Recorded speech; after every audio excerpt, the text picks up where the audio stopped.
welcome to the Prepare Like a Pro August giveaway. It's been awesome to have Jess Ben Love, Nathan Parnham, and Lachlan Wilmot, as well as Stefan Walk, who couldn't make it tonight. But awesome bunch of people. Super humble to be involved in you guys. So thanks for getting involved in the giveaway. And later on, we've picked our winner, and she's going to join us on this live event as well, which is super special. So we might get Jess to start on, just explain a little bit about Health and Performance Collective, Jess, and the prize that the winner's going to receive. So I'll get you on the main floor if I can do my tech. There we go. Here we go. Ladies You've first. got it, Jess. Yeah, lady first. Hi, everyone. So Jess Ben Love, I'm a sports dietitian. I am one of the co-founders of Health and Performance Collective. Work in a bunch of sports, but have been with the Giants for the last 8 years and have connected with Jack recently. I've known the other two for many, many years. Sport is quite a small little world.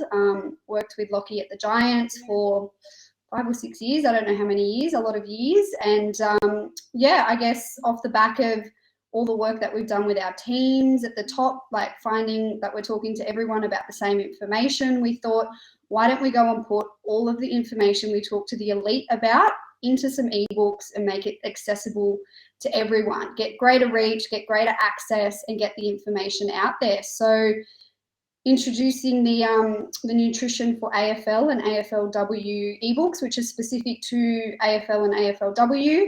And then we've also got a range of other sports and some fundamentals ebooks as well. And I'm feeling very generous tonight. So while the prize was a nutrition for AFL or AFLW ebook, I'm going to give the winner the fundamentals of sports nutrition ebook as well. So that's about $55. So, got to level up here. Look at the presents that I'm in. So, well, you've gone hard and gone early. I know. Setting the standard. Got to set the standard.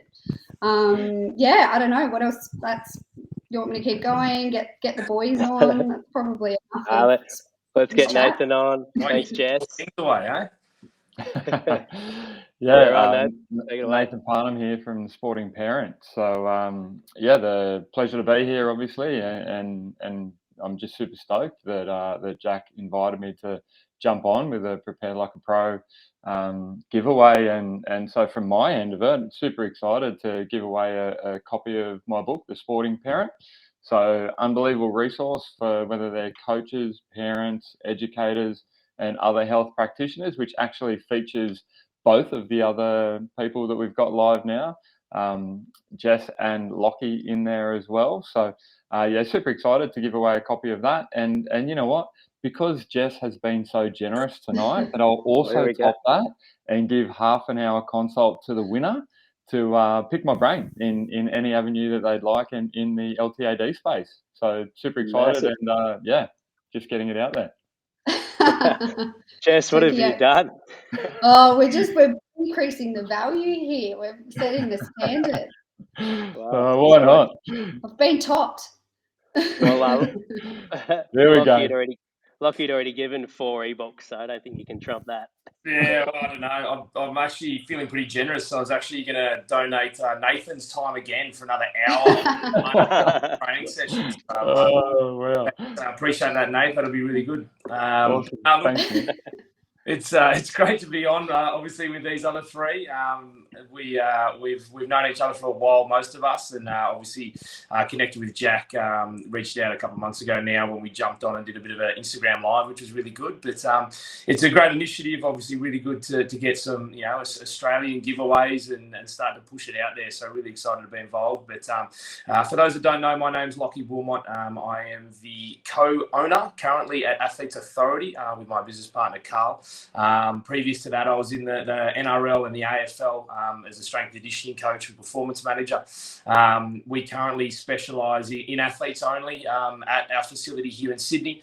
It is designed to try and bring professional sport to the amateur ranks, and the giveaway that we're giving today is what we term our KVLR or Kevlar programs. They're 4 ebooks at the moment for different body parts, and the idea behind it is we have a big philosophy around protecting the downside of sport before we start to chase the upside. And the downside is getting injured, being on the pine, not being available to be selected. The first goal in any young athlete, especially, is to be available and actually get those training hours under the belt. So we have 4 KVLR programs or ebooks that are going to be given to the winner that can utilize these sort of additional programs. They only take about 10 minutes. They go on the end of any program that you're currently doing. And the idea is to try and bulletproof certain body parts and keep you ready to go to get out on the field, court, wherever you need to go. Awesome. And I'm feeling generous. I'll even throw in a USB. We got a brand new shipment of USBs. Pillar drink bottles. Yeah, pillar drink bottles. Love that. Thanks, guys. Thanks for sharing. Oh no, It wasn't easy to.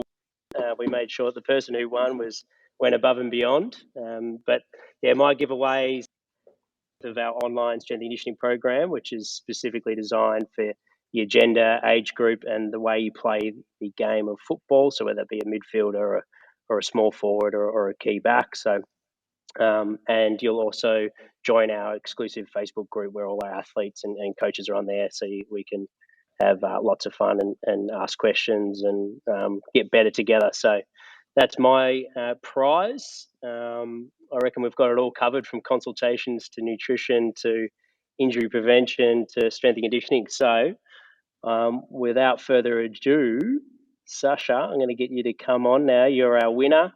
Special mention to Jordan Humphreys and Bigorse24, who were very close to Sacha, but yes, great call, Bigorse. I know Bigorse. Yeah. He did well. He just forgot to tag everyone in his last post. So I won't let him live it down. Don't worry. Attention to details. Got him. Attention to details key. And Sacha got it all right. So Sacha, I'm going to bring you on, and you can introduce yourself. But congratulations, you're our winner of our first collaborated giveaway. So well done. There she is. Woo! Yeah, Thank you. that's right. I'm so thankful to win this, and I feel like it's going to help me a lot. And I don't know what to say. That's all right. I'll help you out. Tell us a bit about your footy. Where are you playing football? So this is my first season, like, from soccer. My local club is Darabin Falcons, and I also, through Carlton's development program, I train there as well. Fantastic. Awesome. Very good. So first season. So what sport were you playing prior to footy? I was playing soccer for a long time. Why the? I just didn't feel like passionate enough to go on. So, and I always loved footy. I love playing it. So I just made the switch. Fantastic. Well, you've got some amazing prizes, and we'll be sure to get them to you as soon as we can over the next week. And really looking forward to seeing what you can do over the next year with these amazing gifts. So well done, Sacha. Thanks for getting involved, and looking forward to seeing your progress over the next year. Thank you so much. Thanks, Sacha. Good on you. Well done. Thank you. Cheers, Sacha. Goodbye. We're going to bring Prepare Like a Pro's just started a Patreon Academy for our podcast.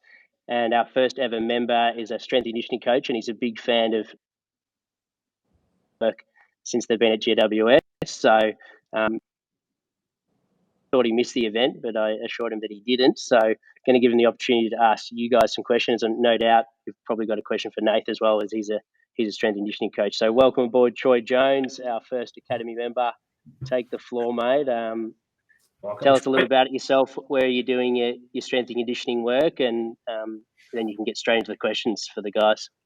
Hey guys, firstly, thank you so much for having me on. I've been big fans of all of yours for a while. So I'm currently a high school teacher, and I'm looking to eventually transition into the field of strength and conditioning. I've just started my own business, and I want to focus mainly on athlete development. One of the big things, I currently play AFL for a club in Sydney, the East Coast Eagles. One of the big things that I've been really proud of, so I've only played for 4 years. I started much later into my life. I've never messed around a footy, but I take my training, recovery, and injury prevention really seriously. And I think that's something that at this sort of level, when people aren't doing it full time or people aren't getting paid, it sort of goes under the radar a little bit. So my goal is to work with people at my sort of level and this sort of range for now, to make sure I can keep them on the field as much as possible. So I'm in the process of trying to work with a couple of local clubs, and this is a really good opportunity to maybe reach out and get a bit of advice if you guys have a bit of time for me. Definitely. Absolutely, mate. Also a huge GWS fan, so I've been following you guys for a little bit. There's one tick. Yeah. Don't tell you go for Para as well. Oh no, gross. How does the orange in the east go though? What's that? Sorry. How does the orange in the east go? You're in the east. And you I'm Western Sydney. I'm Western Sydney. Yeah, so I'm based. It's really weird. East Coast Eagles, but we're like an hour and a half in from the coast. It's very strange. You guys are in the hills, aren't you? Yeah, we are. You can wear orange safely out there. Jess doesn't know much more outside the east, so it's okay. Excuse me, I grew up in Southwest. You almost talk about that. You grew up. Sorry. No. So, Lockie, if I ask you first, one of the things I'm sort of hoping to do is work with my club, and I really like the system Athletes Authority have and the way you guys work with North Shore. Do you have some advice for someone new to the field, trying to gain the respect of the group, but then also working with such a large group? Because obviously, we'll train as one giant squad, so trying to make individual gains and trying to see the group progress. Yeah, definitely. Mate, I'll give you probably obviously two questions there. One, whether you're a senior coach, junior coach, doesn't matter. And even if you've got a history playing with some of the people, someone once told me that you certainly only have one chance to decide what type of coach you're going to be with a group. You can always bring it back, but you can never dial it up. So as annoying as it may sound, I would suggest that if you're going in, you should probably go in as a little bit of a harder taskmaster initially. And you can always draw that back a little bit. That doesn't mean you go in there and being, an absolute annoying bloke, but I would go in there quite firm, quite aggressively with what you want out of things. Be very clear with the drills. Be very clear with what you want. Don't really joke around real early in it. That's something that I think as a coach you need to start to build and earn, because you can very quickly be seen as a mate, very quickly be seen as a teammate, and it's very hard to come out of that. It's very easy to have been quite strict and then pull back a little bit in certain scenarios, but it's far harder to go the other way. So first bit of advice I'd say going into that role, being a younger coach, but also being in a club that you've kind of already been a part of, is put your coach's hat on, put your coach's voice on, and attack it from the first minute. The second part of it would be around working with large groups, and it's very tough. We've all done it here. It can be a nightmare. My best strategy is to select a couple of key things that you want to work on, and make that your key goal, and then start to have options for people to do that don't require much coaching. And what I mean by that is, say you've got 80 people on the field, you might set up 5 stations. And of those 5 stations, you'll make 4 of them somewhat easy to coach, i.e. it may be a shuttle run, it may be simple run-throughs, it may be a cone drill that they can follow.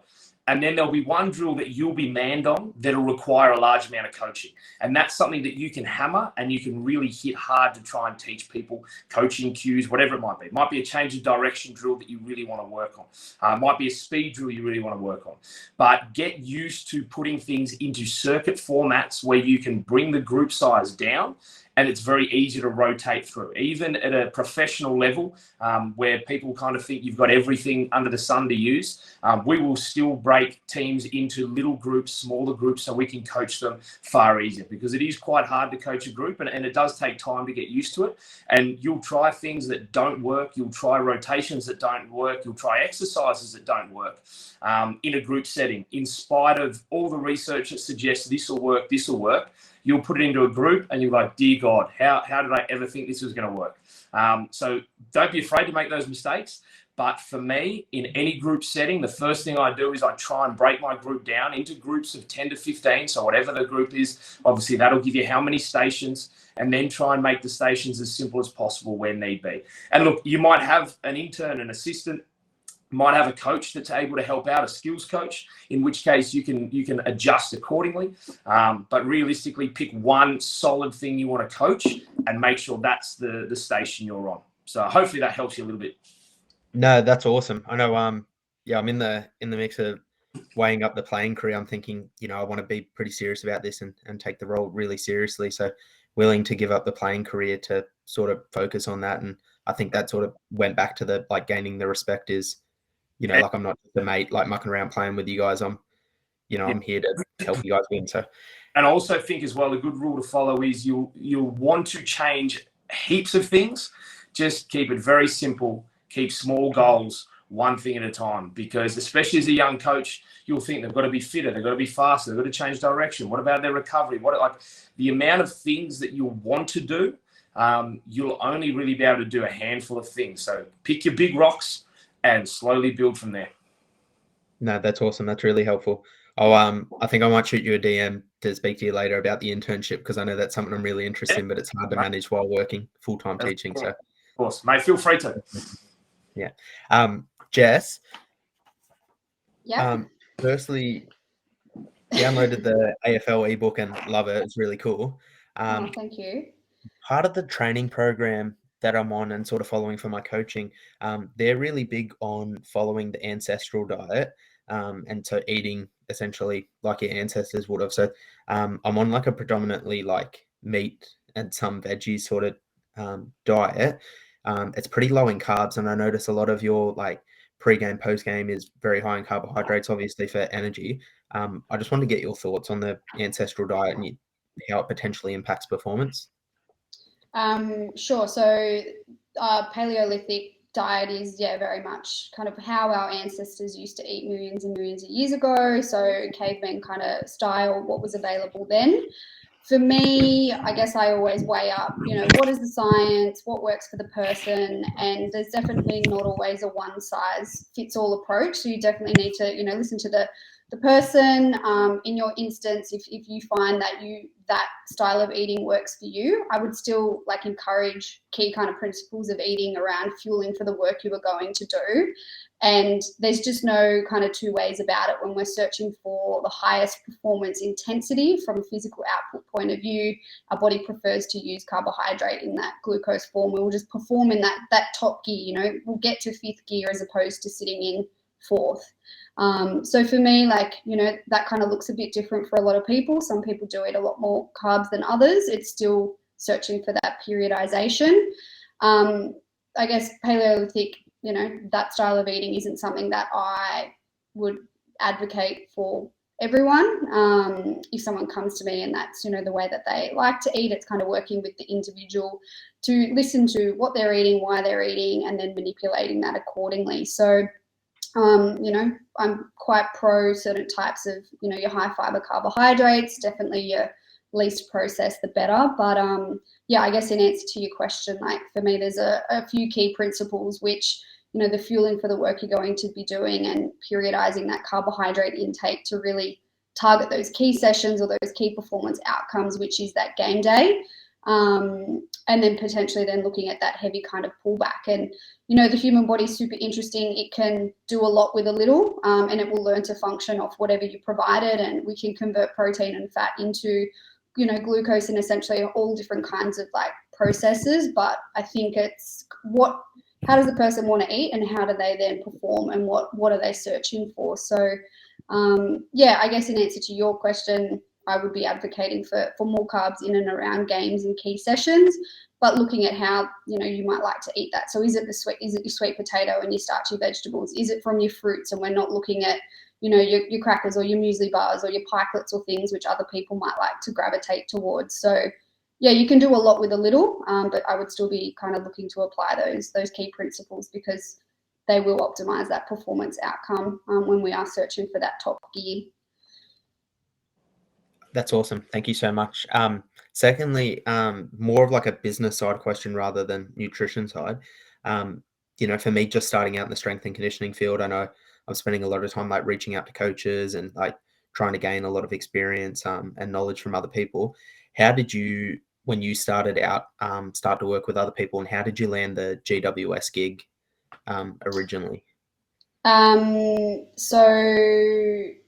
Network is super important. Who you know, it's definitely equally as important who you know and as it is what you know, if not more. So for me, that came from a recommendation. So a mentor of mine who I'd been like a protege of for about 3 or 4 years. She had actually recommended me for the Sharks role a year earlier, and then off the back of that, the GWS job came up, and she was the person that recommended me to the CMO, and then the chief medical officer, and then I met with the GM and a few of the kind of key staff, and it kind of went from there. But yeah, I guess reflecting back, for me, networking with people in your field who you respect and where you want to get to, reaching out to them and being consistent and persistent without, annoying them. As such, people are busy, often wearing a few hats or have a lot of things going on. So it might be not the right time for them, but don't also take that as a no. Timing is everything, and it might just be, not the right time to take on that opportunity with that specific mentor. But I think the persistency and the consistency thing is really important. Only take on what you can manage. And if you spread a little bit too thin, sometimes it's better to not take on an additional opportunity if you can't absolutely nail it, because sometimes you will get 1 or 2 or 3 really good connections, and then it's a small world. Like everyone on this call has kind of worked together or knows each other. So once you get that good connection, prove yourself, people do want to pay it forward. So it's really about being a good person, being consistent with your work and continually showing up. And if you nail all of that, and I think the being a good person thing is really important, because sport is a small world. So consistency, persistency, doing the best that you can, but being consistent with it. So that's probably my few top tips there. That's awesome. No, that's really helpful. Again, I might shoot you a DM about if I'm lucky enough to land this evening gig. Maybe how to approach like a bigger group again, and really stress the importance of nutrition, but I won't take too much more of your time. Nathan, as I mentioned, I'm a high school teacher. I'm in a really low SES area, so I'm in like Mount Druitt. I'm not sure if you're well aware of it. Yeah, my brother lives next door. Yeah. Oh, awesome. And so the book's on my bucket list. I've got 2 in front of it that I know I've got to get through first. But one of the things I found is we have a lot of parents that like might be supportive, but being in a really low SES area, like a lot of parents aren't working and doing as much. And so their kids tend to miss out on opportunities a lot because of that. So I get to see quite a bit of that working with the kids and having more of a well-being role in the school. Do you have any suggestions for trying to help those sort of kids? Like I know a lot of your work like on the sporting parents more about, like being a good person and being supportive, stuff like that. Would you have any suggestions for like trying to help kids that are really disadvantaged and trying to get them the same opportunities? Because I mean, like Brian To'o and Jerome Luai, the 2 Panthers boys, they're from the area, and there's so many kids that are super talented like that, but might not necessarily get the opportunity or get seen. Yep. I think the first thing you highlighted firstly, I just wanted to say I really love what both Lockie and Jess said, because I couldn't agree more with both of them in a variety of different reasons. But the thing that you highlighted earlier, what if you don't mind me asking, Bud, what are you teaching?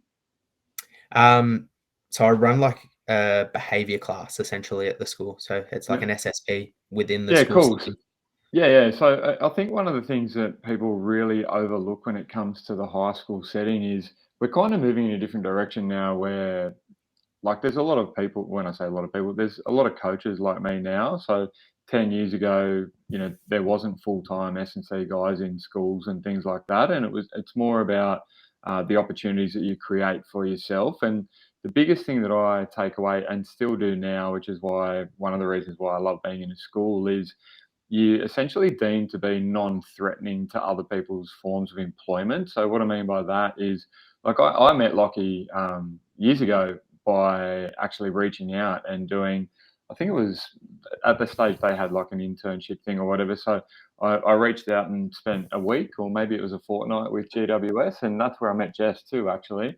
But the beauty of it was it was actually in school holidays. So I know, like, a lot of people think that teachers get all the school holidays and whatnot, but the reality is we don't. But the big thing that we do actually get is the opportunity to reach out and spend time, and basically it's essentially free PD. So you've already mentioned that you're trying to kind of get into the field, and then, you know, you've got that leg up by the club and team that you're with at the moment. But if you really want to provide an opportunity for, you know, you mentioned the SES stuff where you're working, then I think you could kind of kill two birds with one stone in that example, and kind of set up you could almost set up like your own ADP sessions after school, and, you know, you might run a couple of holiday clinics and whatnot.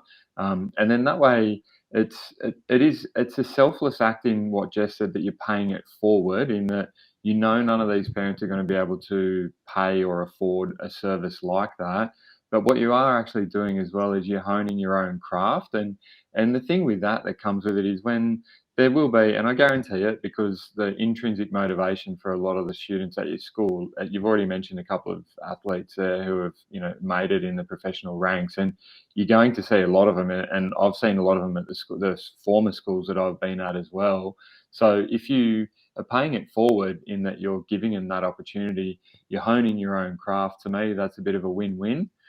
Because those guys will never forget it. And there's a lot of, you know, former students who still reach out to me and things like that. And I'm even friends with now, they're kind of in their mid-20s, late 20s.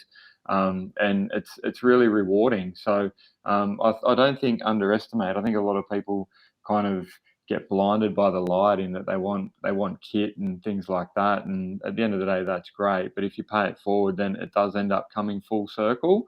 So yeah, if it was me, I'd be putting on, you know, just, even if it was one afternoon or one morning a week, then that's where. And the other side to that too is a lot of people underestimate the benefit and the flow-on effect of that in their current environment. So you might not even be, you know, thinking about hitting the school up for money. They've got no money. It's, you know, the funds are dry and all these sort of things, which is great. But then the beauty of that is when the school actually sees the benefit of that, and they actually see these students being more engaged, and quite often, more than not, they're actually disruptive students as well, the ones who are talented in sport, and then they see the worth in that. So they might even drop you a few periods in the week of that you can allocate towards that. And while the funds aren't there to necessarily pay you to do it, once again, it's a win-win, in that it just allows you to really bolster and hone your craft in, whether it's PD that you can reach out to and things like that. So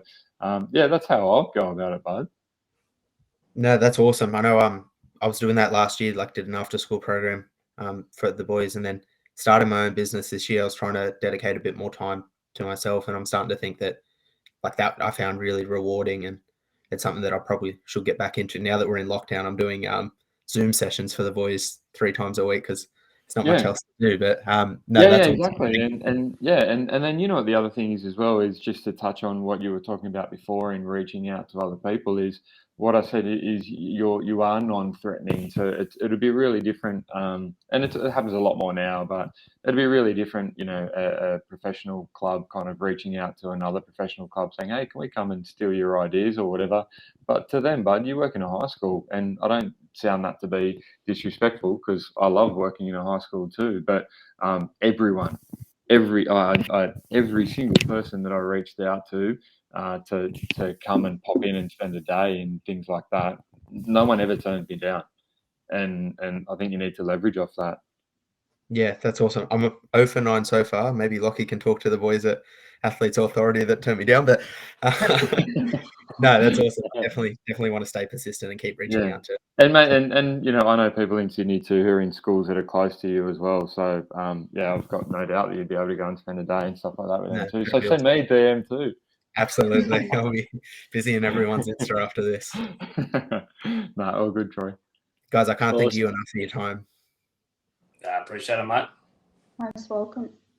Thanks for tuning in, Troy. You're clearly driven, mate, and you're taking on a lot of information. So, yeah, good on you. You're going to go places, I think. So keep doing what you're doing, mate, and I'm looking forward to working with you more closely on the academy. So thanks for jumping on, mate. Great questions. Thanks so much, Jack. Thanks for the time, mate. Well, I reckon we'll wrap it up there, guys. We might have a little chat off air. I'm interested to know, Jess, how you know my brother, or there was some sort of whispers going on pre-chat about that. So we'll have a quick little chat after that. But that's it for the live chat. Thanks for tuning in, everyone. And Instagram didn't work, but everything else did. So we got there in the end. Thanks, guys. Thanks for tuning in, guys. Really appreciate it. Thank you. Yeah. Cheers, Troy. Hi, I'm Jack Mclean, an AFL football strength and conditioning coach, and I want to introduce you to the Prepare Like a Pro Academy. Our academy is a subscription-based platform where you can sign up to be a part of our community. If you get to the end of each episode of the podcast and are hungry for more, this is for you. Designed for aspiring AFL athletes and staff, you'll receive heaps of bonus weekly content, learn who the guests are in advance, and submit questions. Access to our Facebook group with Jack and other Prepare Like a Pro coaches. You'll be able to receive merchandise, program discounts and freebies, and get free access to our live events, exercise technique database, and much more. This is a great way for you to support the podcast, and it helps me with production and release of epic content for you guys each week. Your contribution goes a long way in making the Prepare Like a Pro community possible. For a small monthly fee, you'll have access to all of the special content released on our Academy forums. There's no lock-in and you can cancel absolutely anytime.